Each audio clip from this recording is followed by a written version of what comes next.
अब अगर बात करें क्वेश्चन की, जो अभी हमने डिस्कस किया था स्टूडेंट्स कॉन्सेप्ट, उसी कॉन्सेप्ट पे बेस्ड एक गेट प्रॉब्लम आया है सिविल 2011 के अंदर, और देखो कितना सिंपल क्वेश्चन है अगर आपको उसका कॉन्सेप्ट ध्यान में है तो, राइट। क्वेश्चन है if A is a square matrix which is neither symmetric nor skew symmetric. Neither symmetric nor skew symmetric मतलब कौन सी कैटेगरी हो गई, नो सिमेट्री वाली हो गई। और ए ट्रांसपोज उसका अगर ट्रांसपोज है then sum and difference of these matrices are defined as, sum क्या हो जाएगा ए प्लस ए ट्रांसपोज और डिफरेंस क्या हो जाएगा ए माइनस ए ट्रांसपोज। तो इनमें से बताना है आपको स्टेटमेंट कौन सा ट्रू होगा। हम अच्छे से जानते हैं अगर ए हमारी नो सिमेट्री वाली कैटेगरी की मैट्रिक्स है तो उसका जो सम होगा ए प्लस ए ट्रांसपोज वो हमेशा सिमेट्रिक होता है, और उसका जो डिफरेंस होगा ए माइनस ए ट्रांसपोज वो हमेशा क्या होता है, स्क्यू सिमेट्रिक। तो एस होना चाहिए सिमेट्रिक और डी होना चाहिए स्क्यू सिमेट्रिक। तो उसका मतलब बाकी ऑप्शन को देखना ही नहीं है, सिर्फ सिमेट्रिक और स्क्यू सिमेट्रिक एस और डी होंगे। ये हो गया option number D,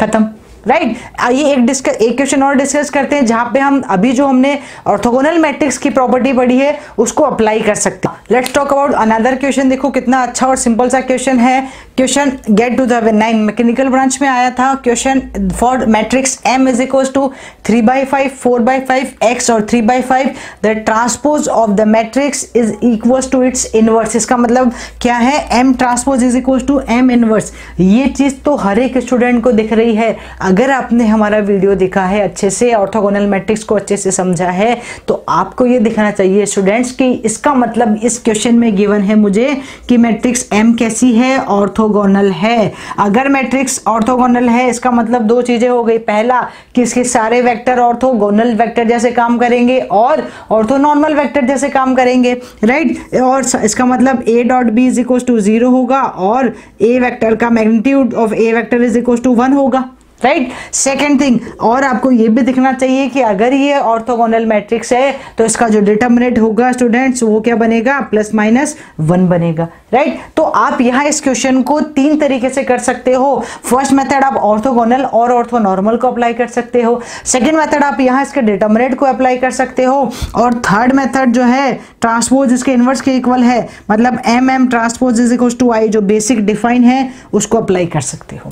m orthogonal matrix है तो हम इस क्वेश्चन को इन तीन में से किसी भी मेथड से कर सकते हैं, राइट। मतलब ये तीनों आइडेंटिफिकेशन है ऑर्थोगोनल मैट्रिक्स के लिए, राइट। तो देखिए अब क्वेश्चन में आपको मैट्रिक्स m दे रखी है और ऐसा बोल रहा है m transpose is equal to m inverse है, और एक और इसका जो सबसे बेसिक मेथड है वो ये हमारे पास में है ही, और इसके अलावा जो क्वेश्चन में गिवन है कि m transpose is equal to m inverse, आप इसको भी यूज कर सकते हो, राइट। तो सबसे पहले बात करते हैं जो सबसे कन्वेंशनल मेथड होता है, जनरली जो स्टूडेंट्स फॉलो करते हैं वो है m into m transpose is equal to i। क्योंकि ये ऑर्थोगोनल मैट्रिक्स है तो यहाँ मैट्रिक्स m ले लें अगर हम 3/5 4/5 x और 3/5, इसको मल्टीप्लाई करा दें इसके ट्रांसपोज के साथ। ट्रांसपोज मतलब रो की जगह कॉलम और कॉलम की जगह रो, तो ये बन जाएगा 3/5 x 4/5 और 3/5, राइट। और इसको कंपेयर करा दें हम किससे, 1 0 0 1 से, मतलब आइडेंटिटी मैट्रिक्स से।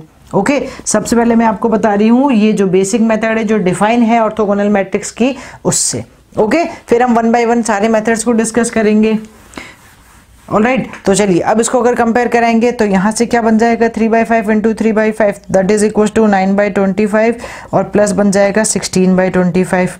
ओके और फिर आप कराएंगे इससे मल्टीप्लाई तो 3/5 x और प्लस 12/25 बन जाएगा। फिर यहाँ कराएंगे तो सेम 3/5 x और प्लस 3/5 x प्लस 12/25 बन जाएगा, और यहाँ बन जाएगा आपका x स्क्वायर प्लस 9/25, राइट। और इसको इक्वल रखना है आपको 1 0 0 1 के, तो किसी भी एक या दो को रख लीजिए। सबसे पहले अगर आप इसको रखते हो यहाँ से स्टूडेंट्स तो 3/5 x is equal to 12/25 is equal to 0 है, तो यहाँ से मिल जाएगा मुझे 3x/5 plus 12/25 is equal to 0।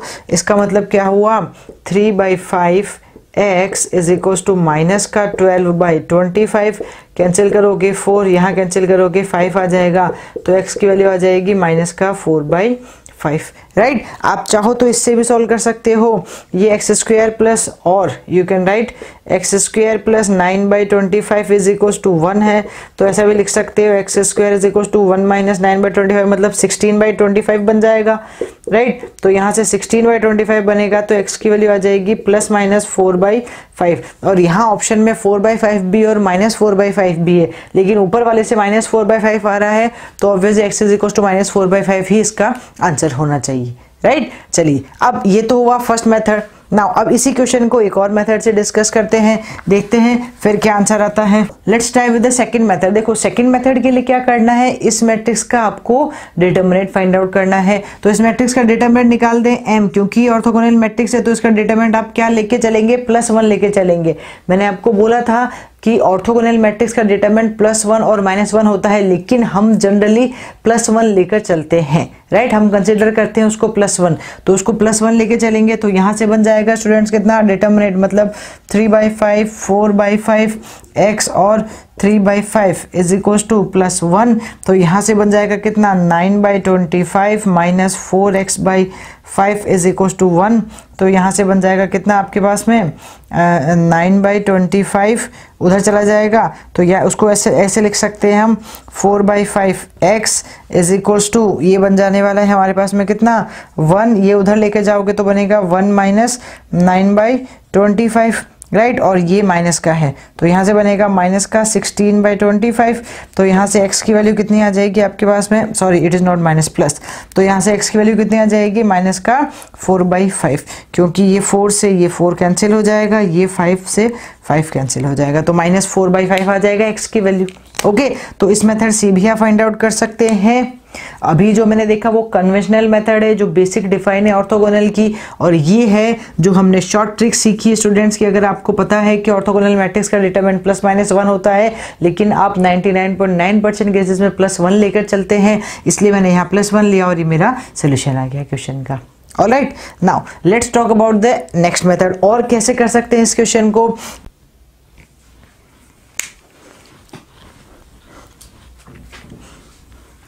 Now अब इसी क्वेश्चन को एक और मेथड से देखते हैं। तो देखिए मेथड थर्ड क्या बन जाएगा, जो हमने ऑर्थो नॉर्मल और ऑर्थोगोनल वाला सीखा है मेथड, तो इसका मतलब यहाँ a vector dot b vector is equals to 0 बनना चाहिए, और साथ ही साथ magnitude of a is equals to 1 बनना चाहिए, राइट। ये i हो जाएगा और ये j हो जाएगा स्टूडेंट्स। तो यहाँ से अगर हम देखें सबसे पहले a वेक्टर, तो a वेक्टर बन सकता है 3/5 i और प्लस 4/5 j, और अगर आप b वेक्टर देखेंगे तो वो बन जाएगा कितना स्टूडेंट्स xi और प्लस 3/5 j। ये मैं सिर्फ आपको समझाने के लिए लिख रही हूँ, बाकी इतना भी नहीं लिखना है, आपको सीधा ये चेक करना है a dot b is equal to 0 है कि नहीं। तो मैं यहीं से कर सकती हूँ, हम जानते हैं i डॉट i 1 होता है, तो 3/5x और प्लस कितना बन जाएगा 12/25 इज इक्वल टू 0। तो यहाँ से बन जाएगा 3/5x is equal to 12/25 minus का, तो x इज इक्वल टू हो जाएगा माइनस का 4/5, राइट। यहाँ से माइनस का 4/5 आएगा। अब कंफ्यूजन यहाँ हो सकता है कि मैम अगर हम ऑर्थो नॉर्मल चेक करते हैं तो क्या आता है, तो अगर आप इसका ऑर्थो नॉर्मल चेक करते हैं मतलब मैग्नीट्यूड रखना है, मैग्नीट्यूड इस वाले का रखते हैं जिसकी अननोन क्वांटिटी आ रही है, तो ये बन जाएगा x² plus 9/25 is equal to 1। तो इसका मतलब x² plus 9/25 is equal to 1 हो जाएगा, और यहाँ बनेगा x² इज इक्वल टू 16/25। तो यहाँ से x की वैल्यू आ रही है +-4/5। अब यहाँ से पॉजिटिव लेना है कि नेगेटिव लेना है, वो यहां से क्लियरिटी आ रही है, ठीक है। तो x इज इक्वल टू अगर -4/5 लेंगे तो ये ऑर्थो नॉर्मल भी होगा और ऑर्थोगोनल भी होगा, तो इस कॉन्सेप्ट से भी आप कर सकते हो, राइट। तो अब तक मैंने आपको 3 बताए हैं, और एक और इसका मेथड हो सकता है स्टूडेंट्स, लास्ट 4 मेथड, वो ये है कि m transpose is equal to m inverse, जो इसने क्वेश्चन में खुद ने दिया है।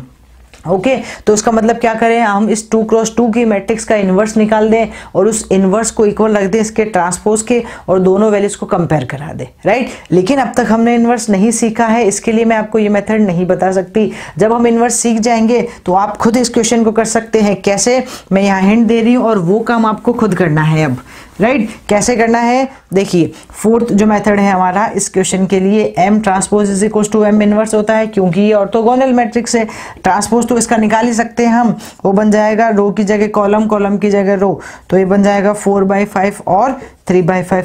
इसको रखना है इसके इन्वर्स के इक्वल। अगर 2x2 की मैट्रिक्स होती है तो 2x2 का इन्वर्स जो भी आप जब हम सीख जाएंगे निकालना, तो जो भी इन्वर्स आप निकालेंगे उसको यहाँ रख देना है और फिर इन दोनों को कंपेयर करा के आप x की वैल्यू फाइंड आउट कर देंगे। ठीक है, तो आप वहाँ से डायरेक्टली ही वैल्यू निकाल सकते हैं।